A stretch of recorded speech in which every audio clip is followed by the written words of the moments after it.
Today we have Melody Godfred lead on WECAN, award-winning poet and author, self-love philosopher, empowering people to love themselves and transform their lives. Your newest book, Moon Garden, Poetry for Manifestation. We are going to talk about that in a little bit. But Melody, let's start off with you telling us a little bit about what matters most to you and how you want to matter. I think it's very simple. I want people to know that they are witnessed, that they are celebrated, and that they are loved. And my hope is that through my work, my books, my speaking, everything I put out into the world, I can be a mirror and inspire people to start by loving themselves. And then from there, go out and be of service to the world from a place of love. Mm. What beautiful, beautiful purpose in life. Melody, talk to us about your work and your purpose and your big vision and how you got to be this person. So I'm an author and poet. I've published 4 books, and I signed my book deal at 39 years old. Mm. And I think the first thing I want to say is we are all divinely purposed. We all come here for a reason. And it's no accident that we are without replica. I am the only Melody that will exist. You are the only Stephanie that will exist. And I think that's intentional. I also think it's never too late to claim that purpose.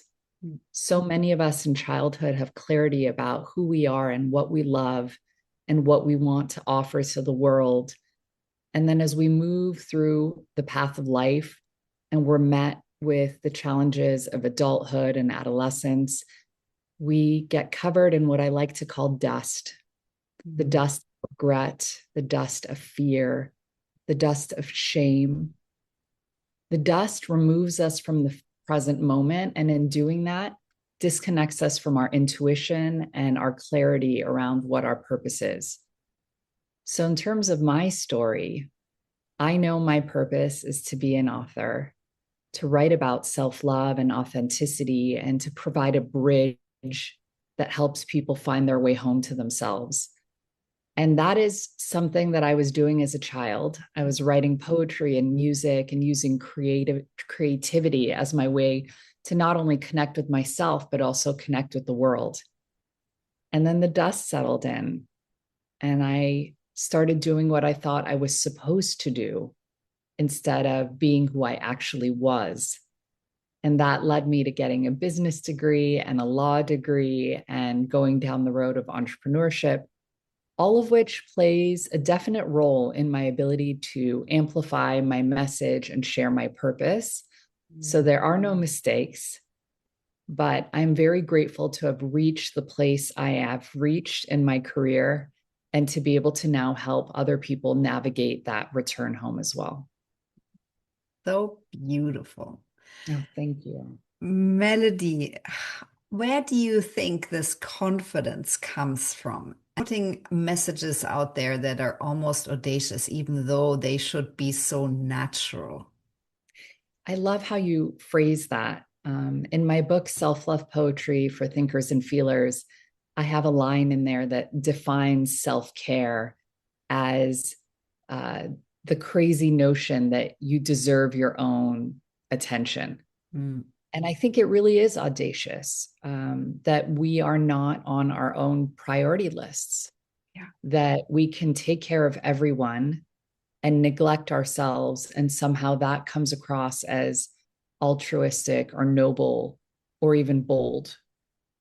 I think there is enough room for us to love ourselves and love others at the same time. I don't believe that one comes at the expense of the other. I actually believe that one amplifies the other. Mm. And for me, the aha moment came when I became a mother. Mm. I had twins. I was hoping to get pregnant, but the twins part was unexpected. I was very young. I was 30 years old. And I was suddenly thrust into this position of needing to be so incredibly responsible for other people. And I woke up one day and I thought, well, I got everything I wanted. I have this beautiful family. I have this beautiful career, this beautiful home. Wasn't the point of all of this to be happy? Mm. And I realized the reason I wasn't happy is I had left myself behind. We can construct these perfect worlds, but if they're not in alignment with who we are, what we need, and why we're here, we will not experience the fulfillment that we're all hoping for as we embark on these paths of accomplishment and milestone seeking and all these things we do to get where we think the prize is, that pot of gold at the end of the rainbow. And in my book, one of my poems says, I reached the end of the rainbow expecting a pot of gold, and what I found was a mirror instead. Mm. And so motherhood really forced me to take a look at who I actually am and what I want. And that's when the journey began. And it has continued to begin over and over again, because I truly believe that life is more of a spiral as opposed to a straight line. And I feel really fortunate to keep meeting myself in a deeper and deeper way as time goes forward. Melody, this notion that we can love fully without abandoning ourselves is the one that you love and that you write about and you speak about. And why do you think, where does this come from? Is this a patriarchal construct? Where is this coming from that we have sort of just forgotten that actually this life that we have, this one wonderful, crazy life, that it is about us? Yes. Makes me emotional. I mean, this is all we have. Yeah. And I think we could call it like a patriarchal construct. I think it's more of a mind versus heart and Mm. thoughts versus intuition construct, in my opinion. I think our bodies are here, but oftentimes our minds are elsewhere. And it wasn't until my 30s that a therapist invited me to understand that my thoughts are optional, Mm. that I actually get to choose them. No one had ever said that to me before. No one had ever separated me from my thinking. And that was extremely liberating, because I realized that maybe there is a different thought that will serve me better. And one of those different thoughts is that I am of no use to anyone if I am nothing to myself. Because what ends up happening is burnout, resentment, disconnection, and all of that takes us away from the present moment. And so, love for me is a grounding exercise with myself and with others as well. It brings me out of my head, into my body, into my heart, into this moment. Because, as you said, all we have is this one crazy, high, low, fulfilling, devastating life. And I don't want to miss a thing. I don't want to be so lost in my fears about the future or my regrets about the past that I miss this singular life that I get to live. Yeah. Melody, so talk to us about Moon Garden. Mm. What is the effect that you want the readers to have, or what are you hoping for this book to do out in the world? Sure. So, Moon Garden came to me. That is the only Mm. way to describe it. I was in Ojai, California, which is a very mystical and magical place. And I started receiving these signs, and they were all pointing me in the same direction. I saw and smelled jasmine, the night blooming flower, everywhere I went. Mm. And when I started following the jasmine, it led me to this idea that maybe this thing we're seeking, this clarity of vision, this guideline for how to live a good life, maybe it is as simple as stopping and smelling the flowers and letting nature lead us. And for me, that leadership has throughout my life always come from the moon. I come from a family of women who stop and look up at the moon and throw their hands up and say a prayer. And the moon has always been this really central figure in all of our practices. And when I put these two things together, that the nature around us, the nature above us, Mother Nature is giving us this beautiful plan for living a life, for flowing with the seasons, for allowing ourselves to be secular, for all I can't say that word, secular. Yes, following the cycles. Yes. Um, it was this reprieve from this machine driven life that's all about more, more, more, faster, faster, faster, do it now. It was this breath of fresh air. And with Moon Garden, I want to give people the opportunity to see that the path is already laid out in front of us. Mm. When the sun rises and the moon sets, when the moon cycles, when we flow through the seasons, fall, winter, spring, summer, every season, every moon has something to offer us. And all we need to do to align with our own authentic self is to align with the authenticity that nature is unfurling at her pace all around us.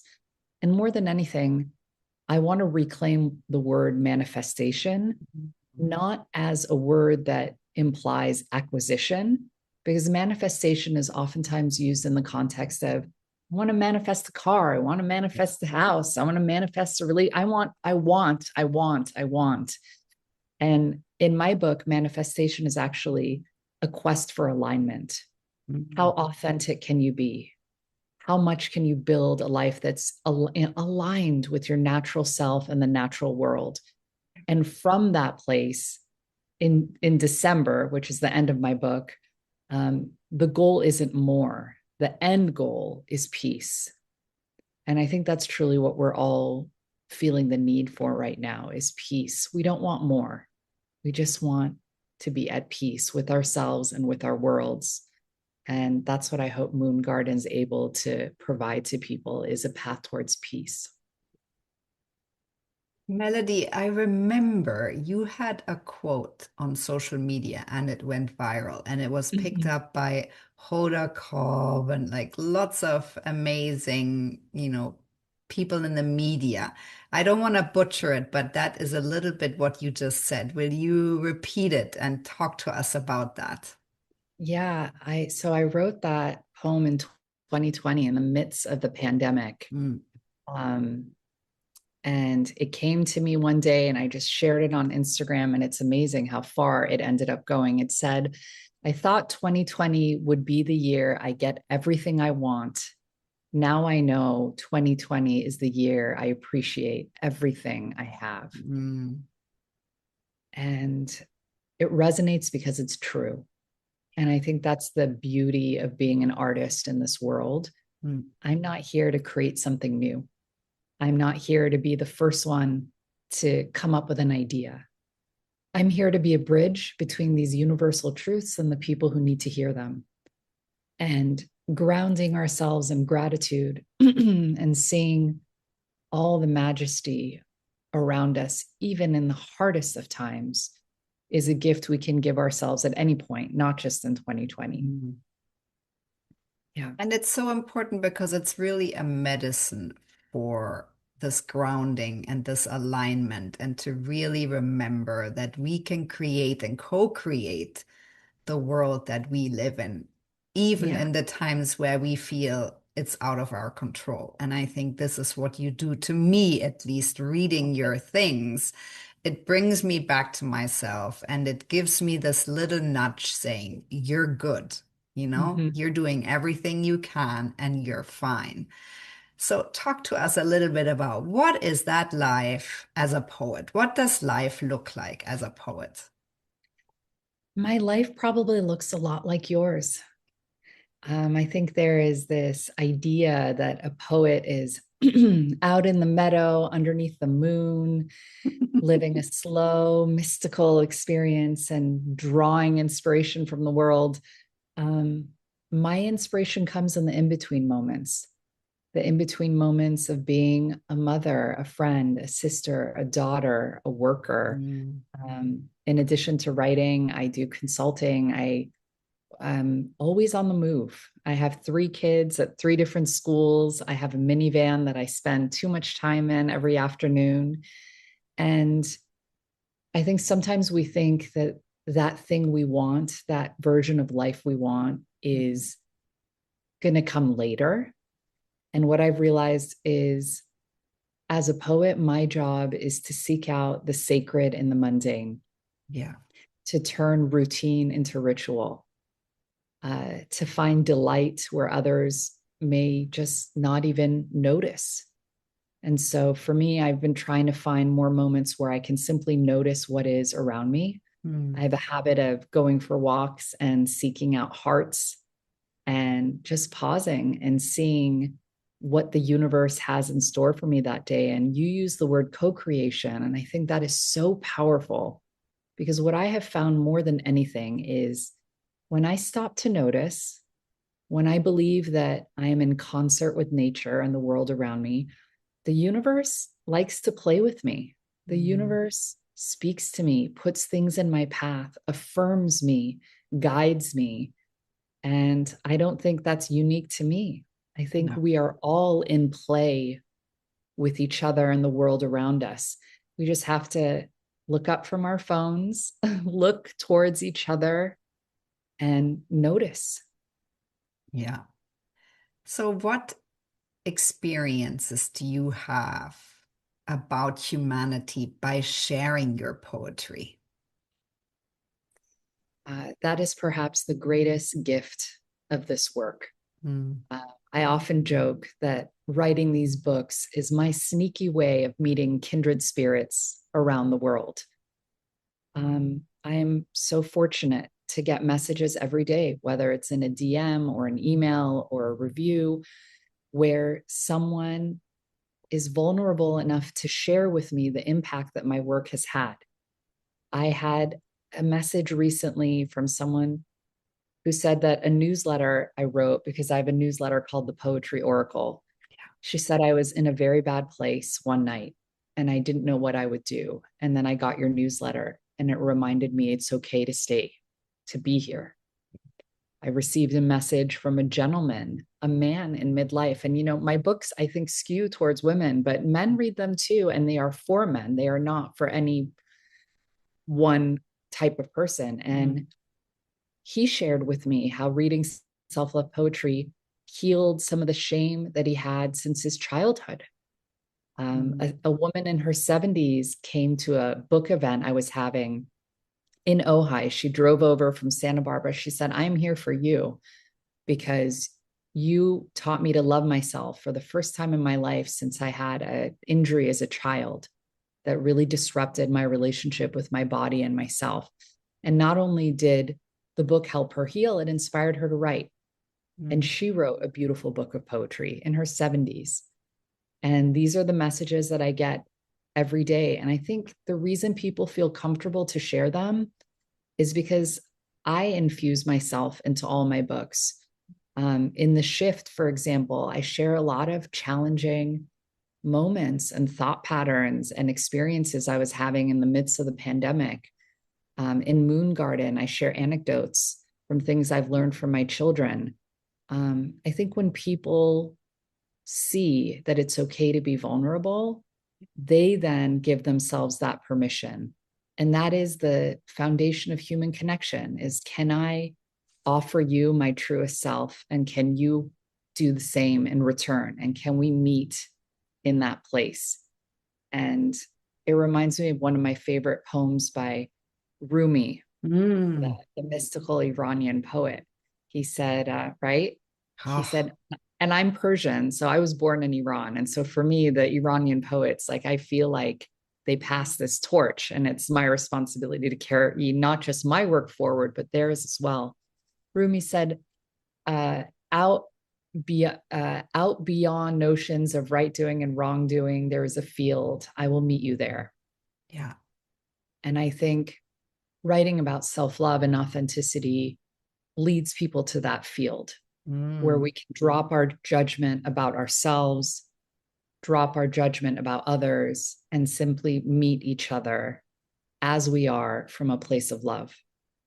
I love that you quoted Rumi because, and that Mhm. particular one, because it's really, I live by it. It's on a post-it next to my desk. And I think Ah, whatever I think about, whether I'm interviewing someone who works in politics or whether, everything, when we agree to disagree, I always feel this is the field where we as humans have to now meet because we live in times that are so divided and we seem to be miles apart from, at least half of the other humans. And I always think that can't be true because we have so much more that unites us than divides us. And where well, has this story come from that we are so divided? But that's what we get fed, right? This is what is mirrored back to us. And I always think about this quote. one of the most central themes in Moon Garden is how interconnected we all are. Mm, And I talk about how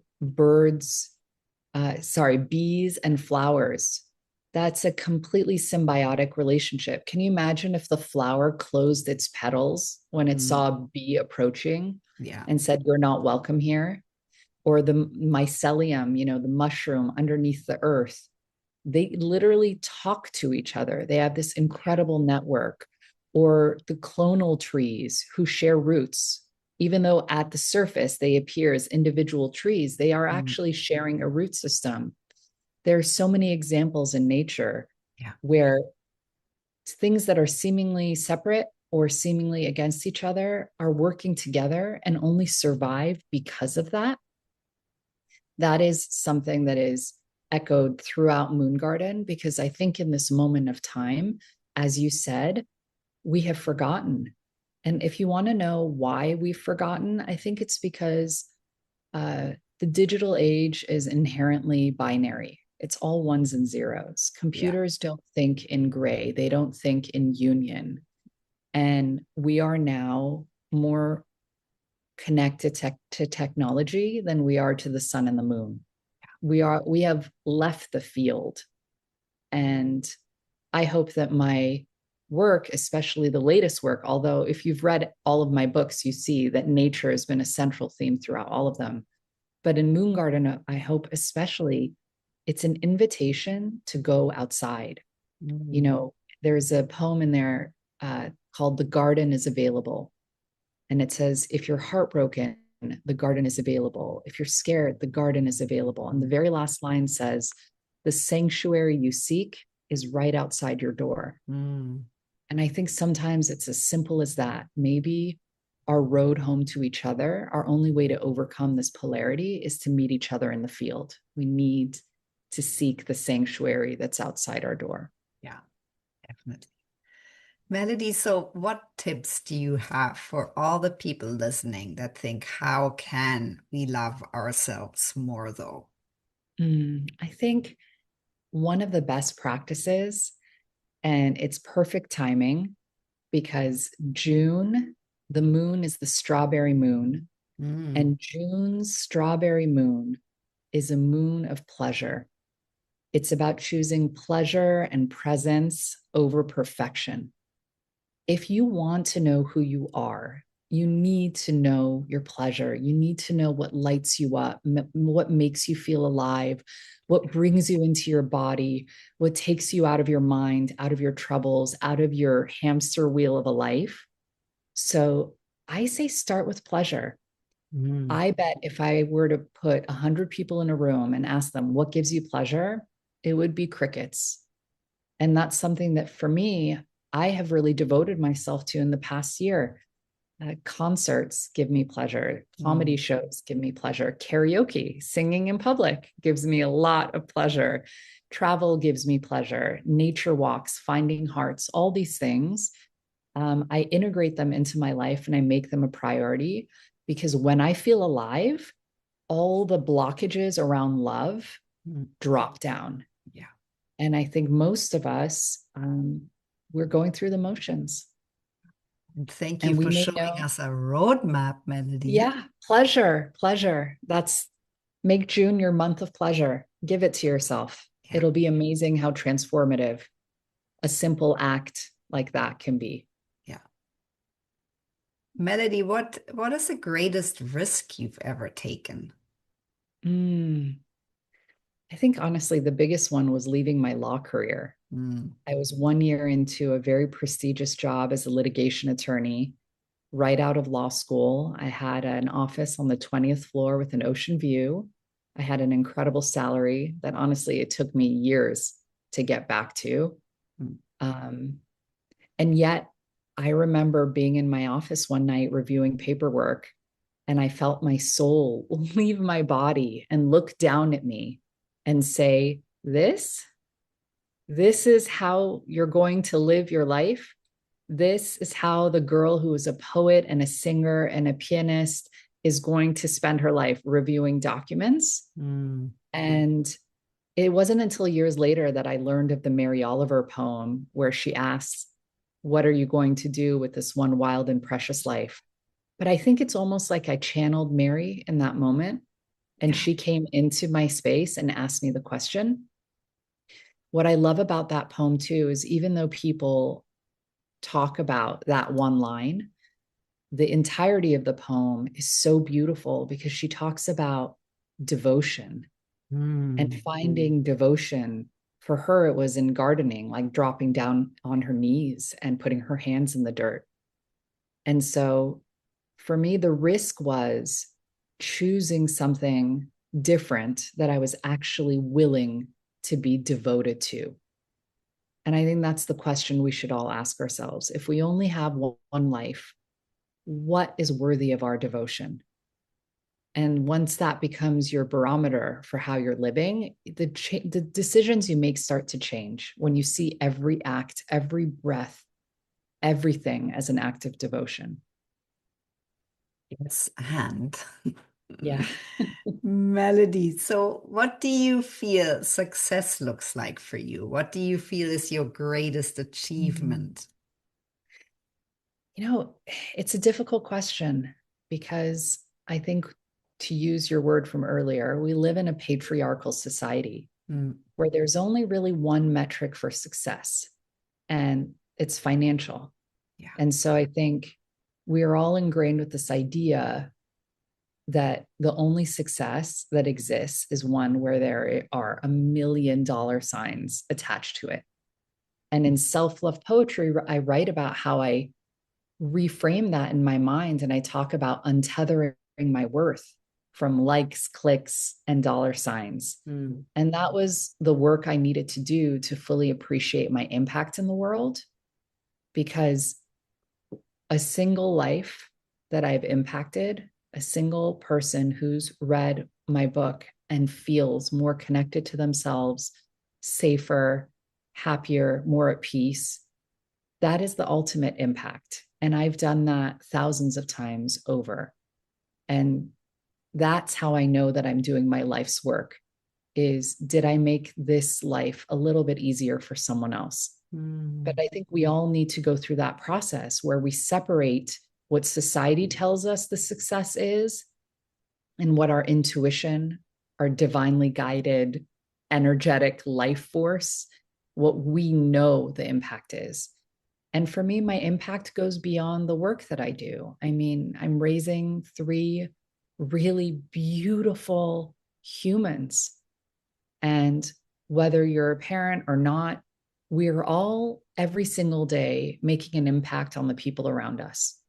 And so I think if you are making someone's life a little bit lighter, whether it's through a smile at a checkout or writing a book that moves them, that for me is the greatest impact, is making life a little bit lighter, brighter, more meaningful for the people around you. And to circle back for yourself, um, I ask my children, are you proud of yourself?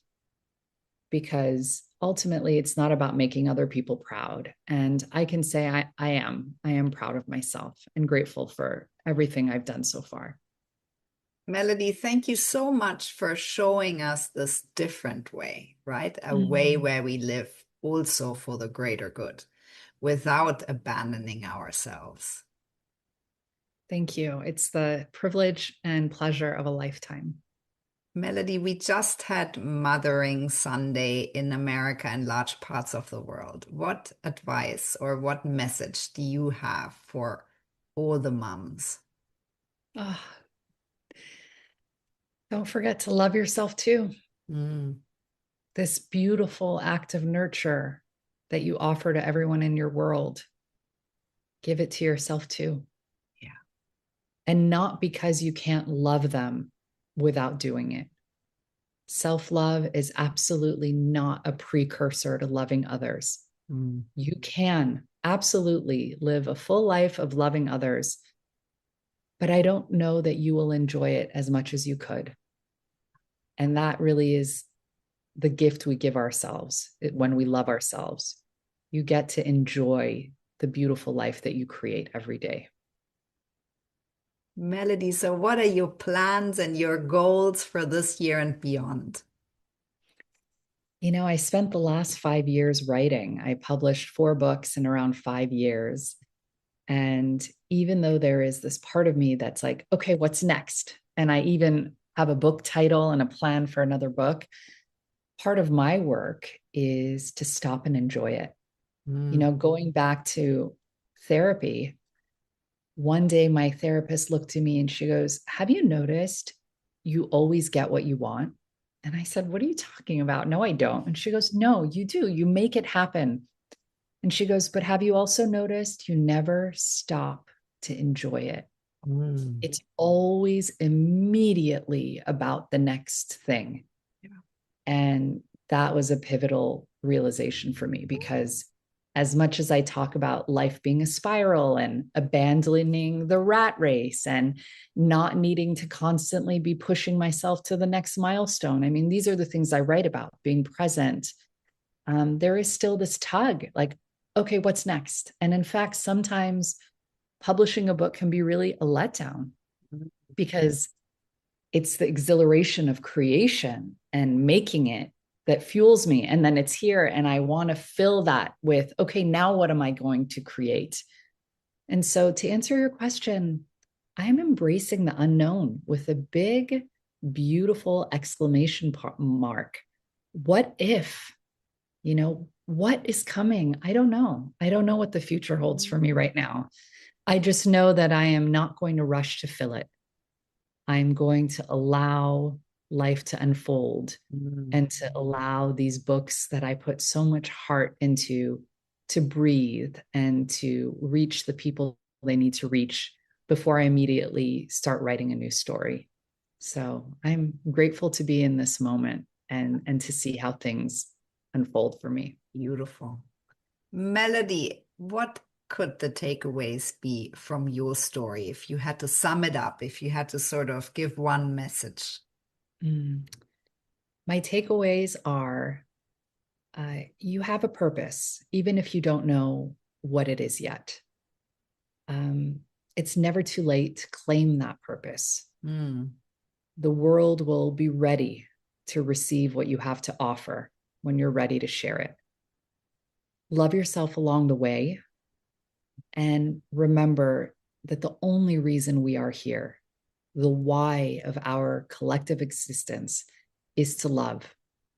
So love yourself, love those around you, love the strangers too. And wherever you can, try to create alignment between your inner world and your outer world with Mother Nature and the world at large. And from that place, let your intuition guide you closer to yourself and closer to love. Melody, I'm so thankful for your story, for your insights, for your work, for all your beautiful words. I would like to encourage everyone to subscribe to Poetry Oracle on Substack, to read everything Melody puts out, and to find the sacred in the mundane of your everyday life. Thank you so much, Stephanie. What a gift.